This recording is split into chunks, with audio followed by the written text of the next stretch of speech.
Hi, everyone. Today we are going to discuss politics of the 1920s.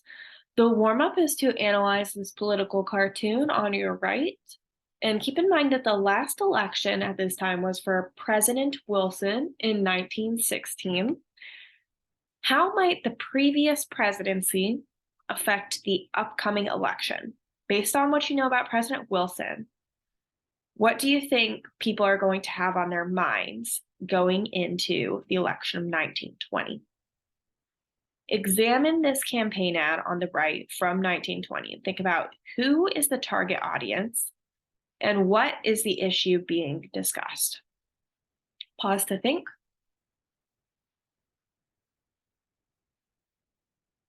All right, so previous presidency, Wilson proposed joining the League of Nations.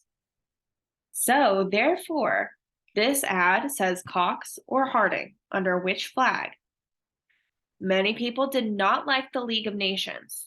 Therefore, the target audience is likely Americans who already have a stigma against the League of Nations. The issue being discussed here is, do you want to be in a country that is loyal to other countries, that is in an alliance in the League of Nations? Or do you want to be an independent American country full of neutrality and isolationism, as was established by George Washington? That is the question up for debate here. Once you've completed that warm-up, we're going to do these notes on the politics of the 1920s. We'll do some jigsaw readings and then an exit ticket, which has to do with this question of the day. How did previous nativist views and policies against immigration influence the Red Scare and fears of communism? The election of 1920. The first election women were able to vote in after the ratification of the 19th Amendment was the election of 1920. But do you think that all women were able to vote at this time? There would be discrimination against women of color, similar to how there was discrimination against men of color that prevent them from voting or limit their ability to do so in some states. After World War I, many people criticized Woodrow Wilson and his handling of the policies and his neglect of his campaign promise to keep the United States out of wars such as World War I. While he was determining whether he was going to run for a third term, the Republican and Democratic parties were drafting candidates for the election of 1920. Think to yourself to remember, how did Congress and most Americans feel about the League of Nations? I gave it away in the warm-up. Pause to think. They were fearful of this League of Nations. They were not wanting to join the League because they saw how alliances were a huge cause of World War II, and they were really hesitant to get caught up in such alliances. The Democratic Party entered their political convention with conversations about Treasury Secretary William G. McAdoo and Attorney General A. Mitchell Palmer as potential candidates before choosing the governor of Ohio, James M. Cox. Franklin Delano Roosevelt was ultimately chosen as his running mate. What other role might FDR eventually have? How does his name sound familiar? What might you know him from? Pause to think. He is going to become the president during World War II. So he's living through World War I, getting some experience in politics from that viewpoint, and will eventually lead the country during World War II. Cox's platform endorsed the League of Nations. That means he supported it, although it was wildly unpopular. And he also supported progressive causes. The Republican Party entered their convention with candidates such as General Leonard Wood, Illinois Governor Frank O. Lowden, and California Senator Hiram Johnson. When they couldn't decide on who to choose to represent the political party in the election of 1920, they came to a compromise on Ohio Senator Warren G. Harding. Massachusetts Governor Calvin Coolidge was chosen as Harding's running mate. His platform had an emphasis on conservatism and a return to normalcy. He is therefore inferring that the World War I era was not normal. What was not normal about that era? Pause to think.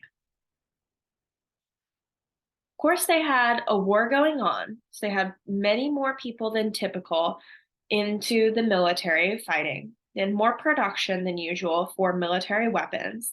And previous to World War One, there was this policy of neutrality. So perhaps he is trying to return to neutrality, not get involved within other countries' affairs. He, therefore, highly criticized the League of Nations. Who of those two candidates do you predict will win the election of 1920 and why? Take a moment to think. Harding won the election in one of the widest margins in the popular vote ever. Many saw this win as a reason to overturn many of Wilson's policies. What are some of the policies that you think he might overturn? Give a guess. Well, we'll see on the next slide that Harding has a pro-business agenda. So Wilson was trying to put some regulations onto businesses. Remember, he was one of the progressive presidents. But Harding returns to these laissez-faire policies of hands-off economics. What does that mean? It's going to be removing some of the regulations that Wilson put on to give the businesses a bit more freedom. Taxes were reduced. He enacted the Budget and Accounting Act of 1921. He limited immigration. Unfortunately, some of Harding's cabinet was corrupt, such as with the Teapot Dome scandal, when Albert Fall, the Secretary of the Interior, rented public lands to oil companies in exchange for gifts and personal loans. On August 2nd of 1923, Harding died from an apparent heart attack. Calvin Coolidge was sworn in as the 30th president on August 3rd. Calvin Coolidge was known as Silent Cal. He worked to clean up the corruption from the Harding presidency, such as that Teapot Dome scandal. This helped with restoring the public's faith in government. He believed in small government, private business, and the U.S. industry.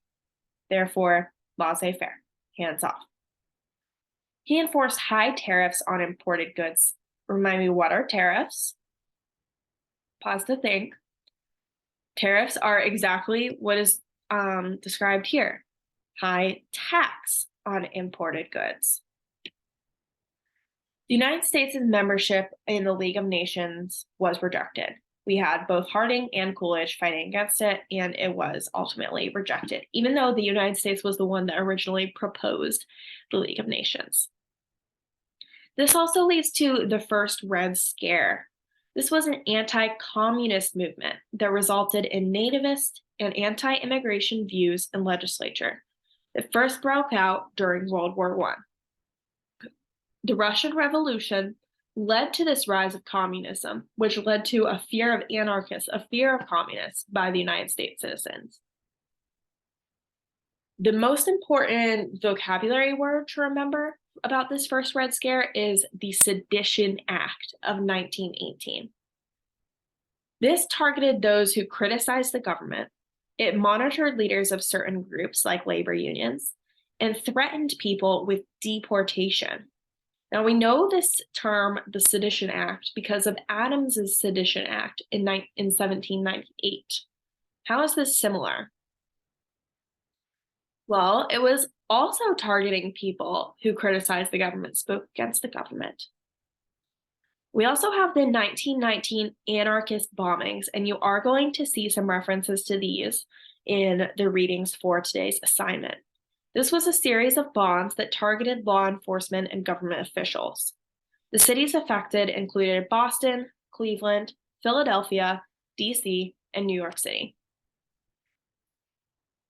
The Palmer raids were related to these bombings, and they were ordered by United States Attorney General Alexander Mitchell Palmer. You saw his name already today. Where did we mention him? He was one of the people being considered as a candidate for president. He enforced these violent law enforcement raids that would target leftist radicals and anarchists in two waves known as the Red Summer. Red Summer was also the summer of targeted white supremacist terrorism against Black people. This should be included in this description of Red Summer. So we have not only these law enforcement raids against leftists, against liberal people, against radicals, against anarchists, against people who might be seen as somewhat supporting a communist party, but also extreme terrorism and supremacist organizations against people of color. The Palmer raids led to a special division of the Bureau of Investigation, which was what it was called before. It was called the FBI. This was created after the bombings. J. Edgar Hoover, sorry, there's a lot of names today, was charged with identifying people. We did not watch the same video that I mentioned in the slide here because we didn't get a chance to.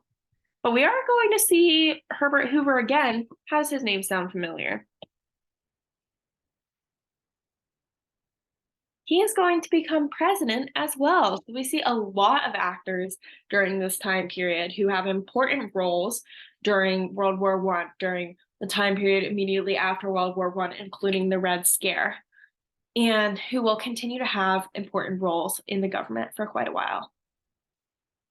Emma Goldman and Alexander Berkman were well-known anarchists. You're going to see them in your readings today as well.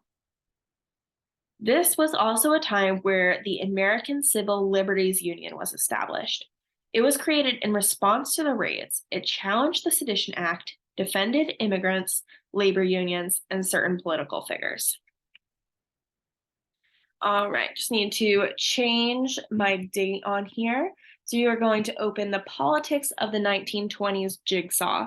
We are going to do document F, the Emma Goldman deportation statement, together. So scroll down to document F, Emma Goldman's deportation statement. Even if you're just following along at home, go ahead and scroll down to that. All right, so of course, with every article, you're going to see this background information. You have to read the background information first. Background information on this states, Emma Goldman, an influential anarchist, which you should know from these slides, made the following statement before she was deported to her native Russia in 1919. Goldman was a labor activist, an advocate for women's access to birth control, and a critic of U.S. participation in World War I. In 1917, she was arrested for encouraging resistance to the military draft, which was a violation of the Espionage or Sedition Act.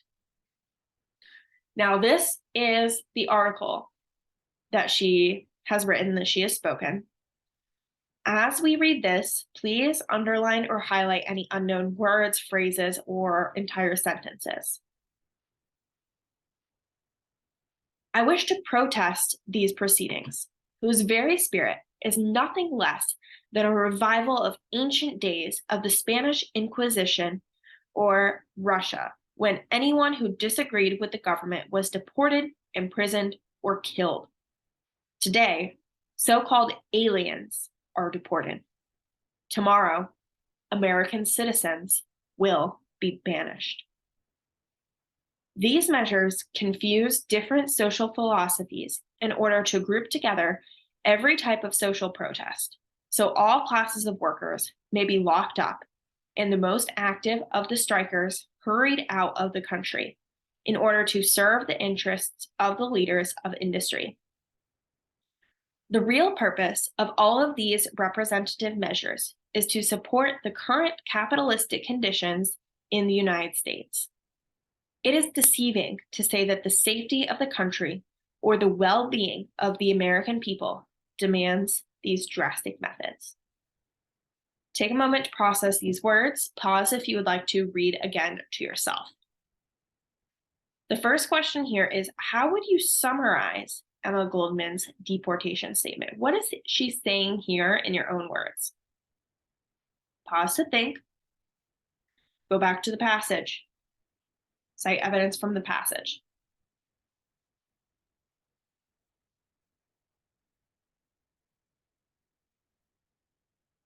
She's essentially saying that this is discrimination against people who immigrated to the country. But the country, the law enforcement who are enforcing these sedition and espionage policies will not stop with people who immigrated, but will continue for people who agree with the same policies of labor movements, of rights for women that Emma has been speaking for. All right, so here is a possible summary for the box in your document called Emma Goldman Deportation Statement. You can write this exactly, or you can summarize it in your own words. Emma Goldman, a labor activist from Russia, believes that the US government purposefully uses the Espionage Act to silence labor leaders that would hurt big businesses. All right, so we just completed document F together as a class. Now you're going to take 10 minutes to read your document, all right? If you are group member number 1, you're going to read document A. If you're group member number 2, you will read document B, and so on. After you analyze your document, summarize it in the jigsaw table at the top of the worksheet. Then, after our 10 minutes, where you're reading your own article, summarizing it, make sure you follow the steps that we've talked about. You read the background information first, then the article, underlining, highlighting any words that you don't know. Then you'll summarize it in your jigsaw table. And then after the 10 minutes, when everyone has had a chance to read their articles, each person in your group will verbally explain the contents of your document to the others in the group. Other members then will record a summary in their jigsaw table. For this assignment, you will not share this document so that you all turn in the same thing. And you will not pass around Chromebooks to share answers. The purpose of this activity is to facilitate a discussion. If you do not have a 6th person, we will discuss it as a class. If you have less than 5 people, I will be around to act as your other group members. All right, so if your group had 5 people or less, you didn't get document E, the Phoenix Tribune. So we'll do this one together. Of course, this is the background information for you to read first. This article originally appeared in the Baltimore Daily Herald. The Phoenix Tribune reprinted it on February 1st, 1919.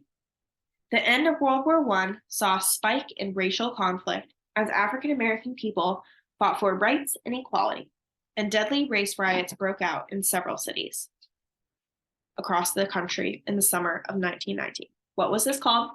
Red Summer. All right, here is our passage. As always, please highlight, underline any unknown words, phrases, sentences, so that those can be the ones that you ask about, that you Google, that you really try to dissect.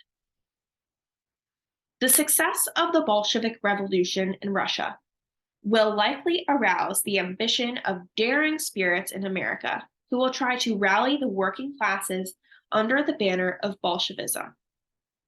Their scheme of government is impractical, but it appeals with great force to the masses. They offer absolute justice of equality of opportunity to all, and especially those who have suffered from injustice or class or race restriction and oppression. There are 10 million African American people in the United States, more than 8 million of whom are deprived of the right of self-determination. A people in a democracy that is shut out from the rights of citizenship and restricted by unjust legislation and inequitable enforcement of the laws cannot be blamed for turning to anyone that offers promise of relief from the oppressor.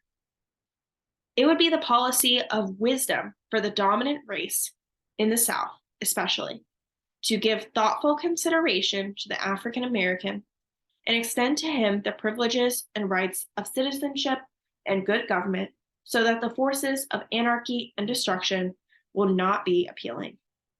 All he wants is justice and will accept it from any source from which it may come. How would you summarize this article from the Phoenix Tribune? Pause, think. The author here is stating that these laws against speaking against the government are not just in a democracy. Here's a way you can summarize it in your jigsaw. The Bolshevik Revolution in Russia may motivate African American people to fight for justice and equality of opportunity, freedom of restriction, and oppression. All right, the exit ticket for today is the question that was cited at the beginning of class as your question of the day. Open Politics of the 1920s exit ticket on Canvas. Why did the U.S. Department of Justice arrest and deport hundreds of suspected anarchists and socialists in 1919 and 1920? Good job today, everyone. Thank you.